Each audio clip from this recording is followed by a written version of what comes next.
Sean Connery didn't just play James Bond, he was Bond. The swagger, the voice, the charm, iconic. But behind all the shaken martinis and bulletproof suits was a man chasing more than just bad guys. He was chasing the bag too, and oh boy, did he chase it across a wild roller coaster of blockbuster hits, weird sci-fi flops, near billion-dollar what-could-have-beens, and a paycheck that once broke world records. From getting underpaid for saving the world, to turning down a role that could have made him richer than some countries, Sean Connery's Hollywood money game was just as dramatic as the movies he starred in. Let's talk numbers, legends, and a career that defined cool, one paycheck at a time. The hungry years. Before James Bond, Connery was a nobody. Born in Edinburgh's slums, he worked as a coffin polisher, milkman, and bodybuilder before scraping into acting. His early roles paid barely enough to eat. In 1954's Lilacs in the Spring, he danced uncredited behind aging star Anna Neagle for £5 a day, about $140 today. Critics ignored the film, and so did audiences. By 1957's No Road Back, a cheap gangster flick, he earned £300. Critics ignored the film, and so did audiences. The movie bombed, but Connery stood out, not for his acting, but his physique. A producer famously called him a truck driver who thinks he can act. Then came Disney's Darby O'Gill and the Little People, 1959. Connery played Michael McBride, a singing Irish laborer, for £10,000. He hated the role, forced to fake an accent and croon folk songs, but the film's modest success put him on Hollywood's radar. It also caught the eye of a young producer named Albert R. Broccoli, who'd soon change his life. The Bond era. When Broccoli cast Connery as James Bond in Dr. No, 1962, the actor signed for £6,000, £16,000 today. The studio thought Bond was a gamble, Ian Fleming's books were niche, and Connery was a working-class brute, according to Ian Fleming. But Connery's swagger turned Bond into a sensation. The film grossed $59 million, and Connery became a star overnight. He'd later admit, "I didn't even know what a percentage of profits meant." For From Russia with Love, 1963, Connery renegotiated to £25,000, around £70,000 today. The film Double Doctor. No's box office, but Connery still felt exploited. By Goldfinger, 1964, Bondmania exploded. The film made $125 million globally, but Connery only pocketed £54,000. He fumed as producers pocketed millions, later saying, "I was working like a dog while they bought new Rolls-Royces." Fed up, he strong-armed producers for Thunderball, 1965, demanding £250,000 plus 5% of the film's gross, which equaled another $750,000, netting him over $1 million total, making him one of the richest actors alive. But fame suffocated him. Paparazzi stalked his family, and he grew to loathe Bond. After You's Only Live Twice, 1967, for which he demanded an unprecedented $1 million upfront, he quit, declaring, "I'd rather break stones than play Bond again." In 1971, Broccoli lured him back for Diamonds Are Forever with a record $1.25 million salary, $9 million today, and 12.5% of profits. The film grossed $116 million, but Connery, still bitter, donated his entire cut to charity, founding the Scottish International Education Trust. Bond made him rich, but it cost him his peace. The Wilderness Years. Post-Bond, Connery chased respect. He took risky, artsy roles and most bombed. In 1973's The Offense, he played a detective unraveling from guilt.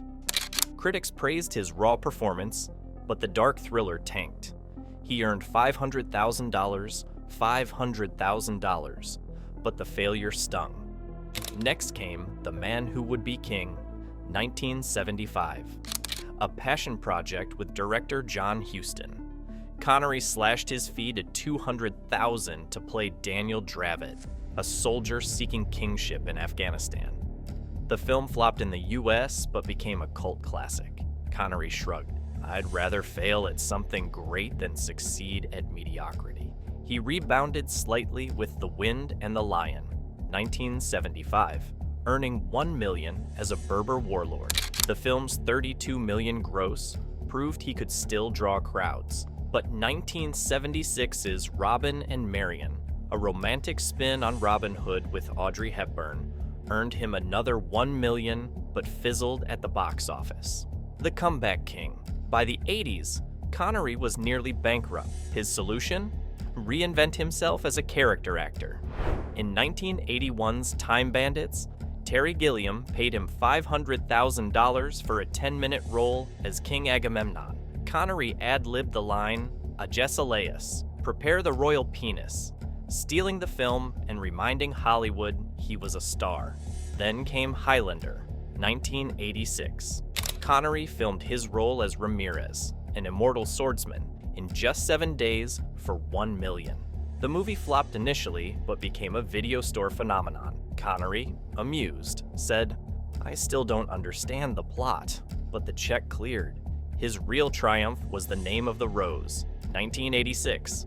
Connery risked his fading reputation on a medieval mystery, earning $2 million. The film grossed $77 million and won him a BAFTA. Suddenly, studios saw him as a serious actor again. The 90s megastar. In the 90s, Connery became Hollywood's elder statesman, and his fees skyrocketed. For The Hunt for Red October, 1990, he demanded $10 million to play Soviet sub-captain Marco Ramius.